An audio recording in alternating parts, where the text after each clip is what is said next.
الحمد لله رب العالمين والصلاة والسلام على أشرف الأنبياء والمرسلين نبينا محمد وعلى آله وصحبه أجمعين. قال الله تعالى: يا أيها الذين آمنوا إن جاءكم فاسق بنبأ فتبينوا. وقال النبي صلى الله عليه وسلم: من كذب علي متعمدا فلیتبوأ مقعده من النار.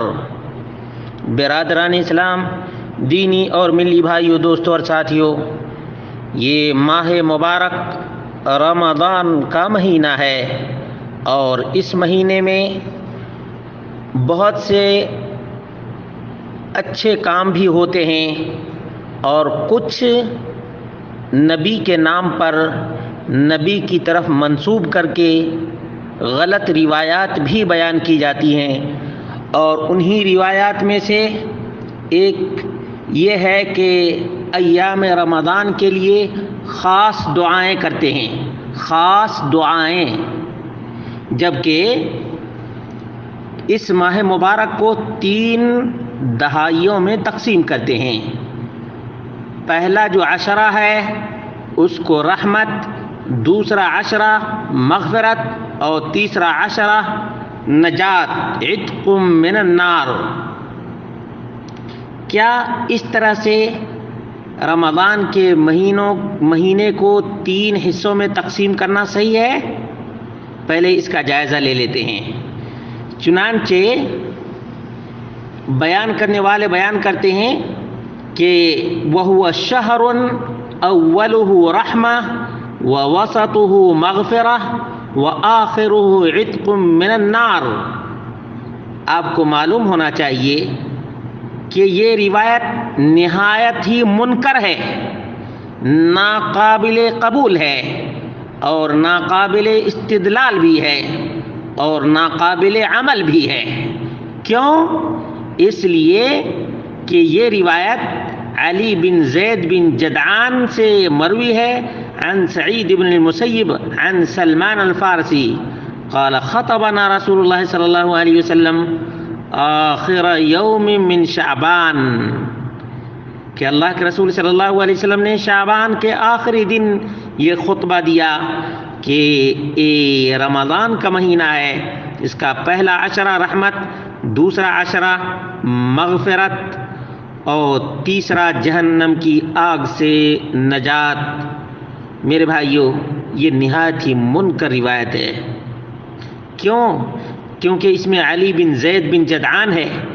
فَإِنَّهُ ضعیف كما قال احمد وغیرہ، امام احمد نے اور دیگر ائمہ نے اس کو ضعیف قرار دیا ہے، اور امام ابن خزیمہ نے اس کو روایت کیا ہے اور کہا لا احتج بہ لسوء حفظہ، اس کا حافظہ اتنا برا ہے، اتنا برا ہے کہ یہ ناقابل حجت بن گیا ہے.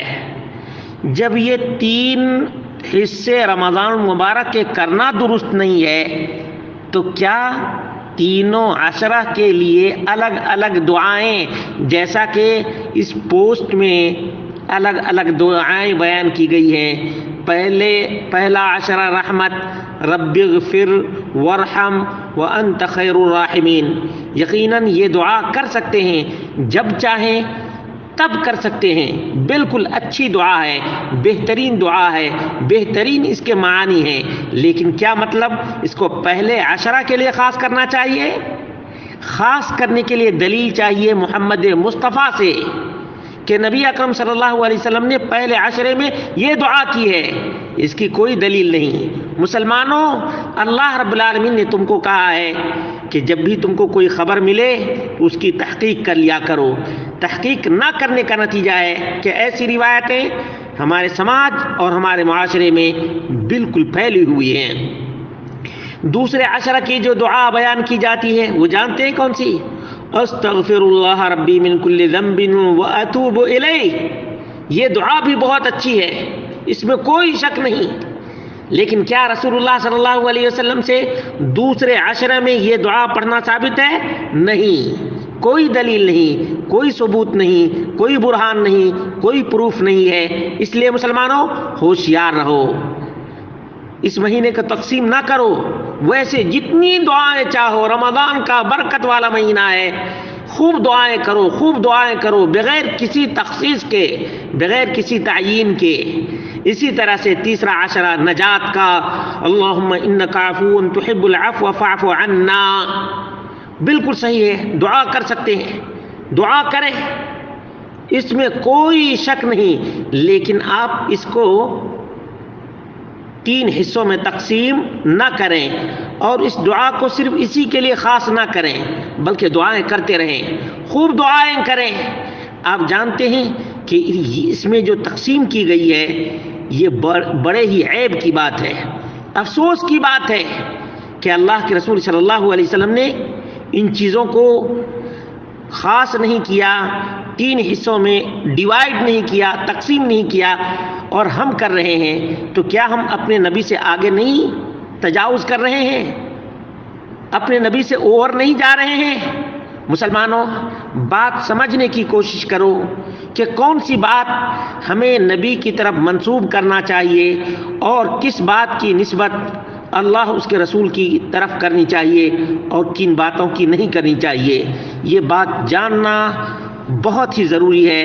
اللہ تبارک و تعالیٰ سے دعا کرتے ہیں کہ اللہ رب العالمین احکم الحاکمین ہم سب کو حق بات عام کرنے کی توفیق عطا فرمائے، سچ بات عام کرنے کی توفیق عطا فرمائے، اور حق بات پر عمل پیرا ہونے کی توفیق عطا فرمائے، حق بات لوگوں میں پھیلانے کی توفیق عطا فرمائے، تاکہ غلط چیزیں ہمارے سماج اور ہمارے معاشرے سے ختم ہو اور اچھی چیزیں لوگوں میں عام ہو جائیں. خاص طور سے توحید کی باتیں، توحید کے لیے نبی کریم صلی اللہ علیہ وسلم نے رات دن کوششیں کی، اور اسی طرح سے نبی کریم صلی اللہ علیہ وسلم کی اتباع اور آپ کی پیروی جس میں نجات ہے، کامیابی ہے، فوز ہے، فلاح ہے. لیکن ایک بات یاد رکھیے، جس بات کے بارے میں ہم نہیں جانتے کہ یہ نبی کریم صلی اللہ علیہ وسلم کا فرمان ہے یا نہیں ہے، ہمیں اس کے بارے میں یہ نہیں کہنا چاہیے کہ یہ دین کا حصہ ہے. دین صرف اور صرف وہی ہے جس کو اللہ رب العالمین نے قرآن کریم کے اندر بیان کیا ہے، اور جس کو محمد مصطفیٰ صلی اللہ علیہ وسلم نے اپنی عملی، قولی اور تقریری سنت کے ذریعے سے بیان کیا ہے.